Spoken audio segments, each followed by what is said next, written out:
Šovakar raidījumā iedzīvotājiem traucē kaimiņa radītā netīrība un smaka.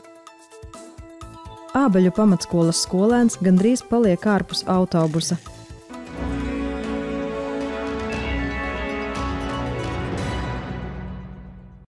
Sociālās mājas Kaļķu ielā viens iedzīvotāji jau ilgstoši spiesti sadzīvot ar netīrību un smaku, ko pēc viņu teiktā radot viena kaimiņiene. Viņa te staiga, nesa visādus lupatas no musadnikiem, smiet viss kalidot skattai sadurvis.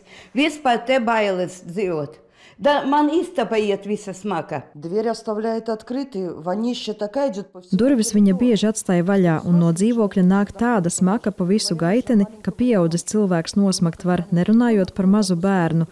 Man ir mazs bērns, es viņu dažreiz palaižu pa gaiteni paskraidīt, bet, kad viņa atver dzīvokļa durvis, nav iespējams ne elpot neko.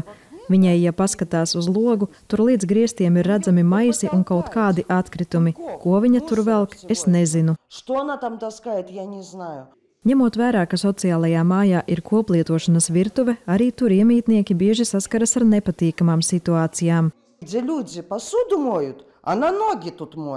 Tur, kur cilvēki traukus mazgā, viņa kājas tur mazgā. Ir cita nodaļa, kur var nomazgāties, ir dušas telpa, bet nē, viņa šeit mazgājas. Kaimiņieni sastapt neizdevās, tādēļ nav zināms, kāds ir viņas viedoklis, bet iedzīvotāji teica, ka par situāciju esot informējuši pašvaldību. Pagaidām gan risinājums nav rasts. Savukārt pašvaldības policijā saistībā ar smakām un netīrību neviens nav vērsies. Pašvaldības policijā nav reģistrēts neviens notikums, kas būtu saistīts ar pārkāpumiem atkritumu apsaimniekošanas jomā Kaļķu ielā 1 Jēkabpilī. Ja kādas personas darbību rezultātā tiek radīta netīrība, smakas, aicinu vērsties pie mājas apsaimniekotāja vai ar motivētu iesniegumu pašvaldības policijā. Savukārt mājas apsaimniekotājs informē, ka konkrētajai sievietei vairs nesot tiesību dzīvot attiecīgajā dzīvoklī. Minētajai personai īres līgums beidzās jūlijā, tā kā dzīvoklis brīvprātīgi nav atbrīvots, tiek sniegta prasība tiesā par izlikšanu no attiecīgās dzīvojamās platības. Tāpat namu pārvaldē atgādina, ka dzīvokļos un arī koplietošanas telpās ir jāievēro tīrība un kārtība. Tomēr tas netiek darīts. Par to liecina ainas, kas paveras mājā, tostarp konkrētā stāva koplietošanas toaletēs. Kaimiņi teica, ka tās gan izmanto tikai daži stāva iemītnieki, jo lielākajai daļai ir savas toaletes dzīvokļos. Netīrības dēļ mājas ikdiena ir arī prūsaki. Iedzīvotāji apgalvo, ka tie vairāk kārt tikuši indēti, bet bez rezultātiem. Sandra Pēgļkalne, Kaspars Daņeļevičs, Vidusdaugavas televīzija.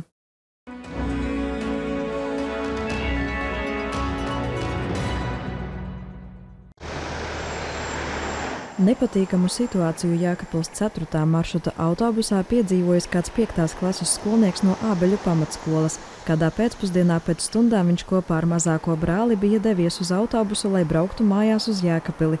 Vecākajam brālim bija pazudusi elektroniskā braukšanas karte un skolēna apliecība, tādēļ mamma viņam bija iedevusi 20 eiro. Mazais brālis jau ir iekāpis šajā autobusā, un vecākais brālis pēdējais būdams iekāpja autobusā, un autobusa šoferis viņam vienkārši saka, ka, kāp ārā, man tev nav ko izmainīt, ar tik lielu naudu, bērns bija sašutis, un viņš izkāp ārā. Uzņēmumā Sijā Jēkabpils autobusu parks skaidro, ka situācija bijusi citādāka. Šoferis pateica, ka viņam nav ko izdot, un bērns uzreiz izkāpa no autobusa. Bet neviens viņam lika izkāpt no autobusa, bērnam ārā nekas nenotika tāds. Un arī mēs šobrīd ļoti daudz, kur esam pārvadājuši bērnus, kuriem ir zudušas kartes, arī tāpat esam pārvadājuši skolniekus. Konkrētajā gadījumā par braucienu tomēr ticis samaksāts, pateicoties vienam no pasažieriem, kādai skolotājai, kura iejaucās situācijā un iedeva naudu. Abi brāļi veiksmīgi nokļuva Jēkabpilī. Bērnu mamma gan uzsver, kas būtu varējis notikt, ja abi būtu izšķirti un 2. klases skolniekam vienam būtu jābrauc uz pilsētu. Ģimene dzīvo 2. Daugavas krastā, tādēļ pēc izkāpšanas no 4. maršruta autobusa vēl jāpārsēžas citā autobusā. Mazais brālīts nav tik patstāvīgs, lai kā izbrauktu viens. Viens bērns varēja pazust pilsētā, izkāpjot autoostā ārā, un otrs paliek bez iespējas tikt mājās, jo šis ir pēdējais autobus. Ja vecāki būtu atjaunojuši karti, tad tā arī tāda situācija vispār nenotiktu. Karti atjaunot aizņem 4 minūtes apmēram, samaksājot 3 eiro, un bērns brauc pa brīvu tālāk. Karti var atjaunot klātienē Jēkabpils autobusu parkā darba dienās no 8 līdz 16, iepriekš sazinoties un zvanot uz tālruņa numuru 28 311 631. Ja es būtu strādājuši pilsētā uz vietas, es to izdarītu, taču mans darba laiks arī ir pēc 5:00, kad Jēkabpils autobusu parks nestrādā vairs. Es to reāli varu izdarīt tikai savā brīvajā dienā, kas ir ceturtdiena. Līdz ar to man nav citu variantu, es savam bērnam dodu naudu. Mazākas summas skaidrā naudā mammai tajā brīdī nesot bijis. Arī pieaugušajiem pasažieriem gadās līdzīgas situācijas, tādēļ Jēkabpils autobusu parkā atgādina, ņemot vērā, ka šoferim var nebūt attiecīgas summas, ko izdot, vēlams uz braucienu ņemt līdzi precīzāku naudu.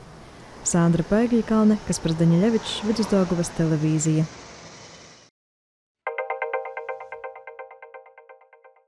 Pašvaldībām būs garantēti iedzīvotāju ienākuma nodokļa ieņēmumi atbilstoši prognozei. Latvijas pašvaldību savienības vadībai apliecinājis finanšu ministrs Arvils Ašerādens. Finanšu ministrijā informē, ka pašvaldību nodokļu ieņēmumi turpinās augt, un 2026. gadā pieaugums prognozēts par vairāk nekā 150 miljoniem eiro, jeb 6,1%. Valdība garantē, ka iedzīvotāju ienākuma nodokļa prognoze, kas ir galvenais vietvaru ienākumu avots, tiks nodrošināta pilnā apmērā. Jēkabpilī Krasta ielā pie skvēriņa regulāri tiek konstatēti sadzīves atkritumu maisi. Sijā Jēkabpils pakalpojumi atgādina, ka atstāt atkritumus ārpus speciāli paredzētām vietām nav atļauts. Iedzīvotājiem ir jābūt noslēgtiem līgumiem ar atkritumu apsaimniekotāju, un atkritumi jāmet tikai savam īpašumam piesaistītajā konteinerā. Tāpat Jēkabpils pakalpojumi uzsver, ka atkritumu atstāšana neatļautā vietā ir pārkāpums, par ko var saņemt sodu. Tie, kuriem nav noslēgts līgums par atkritumu apsaimniekošanu, aicināti to izdarīt. Iesnieguma veidlapa pieejama portālā Jēkabpils laiks. Līvānu novada pašvaldība izvērtēja iespēju uzsākt apkures sezonu nākamās nedēļas vidū, ņemot vērā salīdzinoši zemo vidējo gaisa temperatūru un paaugstināto gaisa mitrumu. Vietvara aicina iedzīvotājus izteikt savu viedokli par šo ieceri, aizpildot aptaujas anketu. Tā pieejama elektroniski līdz 28. septembrim. Sīkāka informācija portālā Jēkabpils laiks. Ik gadu konkursā Sēlijas sudrabs tiek godināti ļaudis, kuri devuši ieguldījumu Sēlijas attīstībā. Nu pat noskaidroti šā gada konkursa 23 nominanti.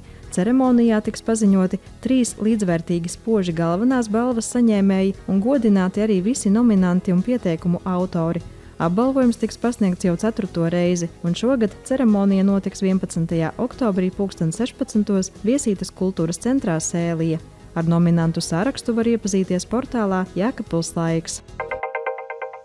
Nikodema Rancāna balvu, kas tiek piešķirta izcilākajiem Latgales pedagogiem, šogad saņēmušas arī 2 Līvānu novada skolotājas – Anna Kārkle un Rasmas Viklepopova. Viņas tika izceltas kā spilgti piemēri radošai, profesionālai un latgaliskās vides vērtības stiprinošai pedagoģijai. Šogad balvu pasniegšanas ceremonija bija īpaši nozīmīga, jo aprit 155. gada diena kopš dzimis izcilais katoļu garīdznieks, pedagogs un Latgales atmodas darbinieks monsignors Nikodems Rancāns, kura vārdu balva nes. Dabas aizsardzības pārvalde aicina iedzīvotājus doties sēņu izziņas ekspedīcijā Krustkalnu dabas rezervātā. Pasākums notiks 4. oktobrī 11. un tajā piedalīsies mikoloģis Inita Dāniele un Diana Meijere. Paredzēta 2 kilometrus gara sēņu izpētes pastaiga. Rezervātā sēņu lasīšana nav atļauta, tāpēc tās tiks tikai pētītas, apskatītas un fotografētas. Jāpiebilst, ka ikdienā rezervātu brīvi apmeklēt nav atļauts. Pasākumam obligāta iepriekšēja pieteikšanās. Sīkāka informācija portālā Jēkabpils laiks.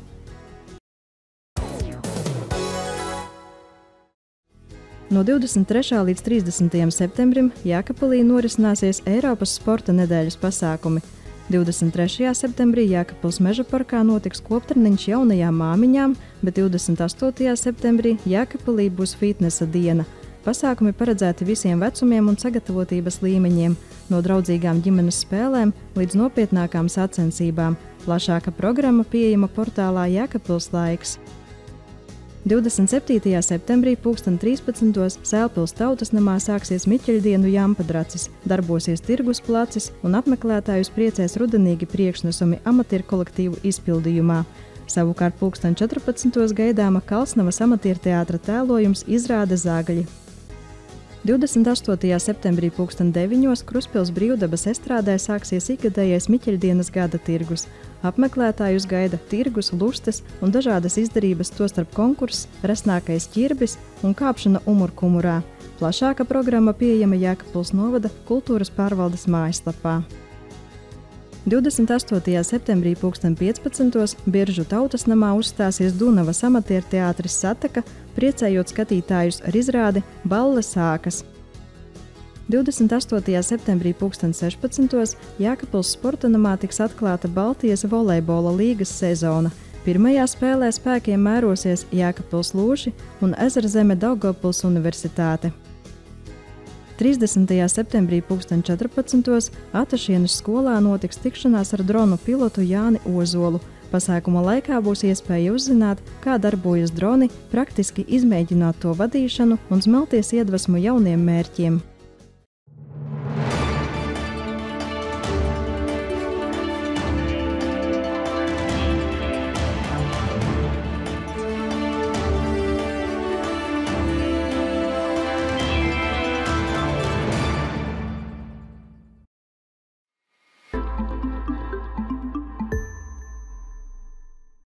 Mēbeļu lielveikals Optimus.lv – komforts par izdevīgu cenu.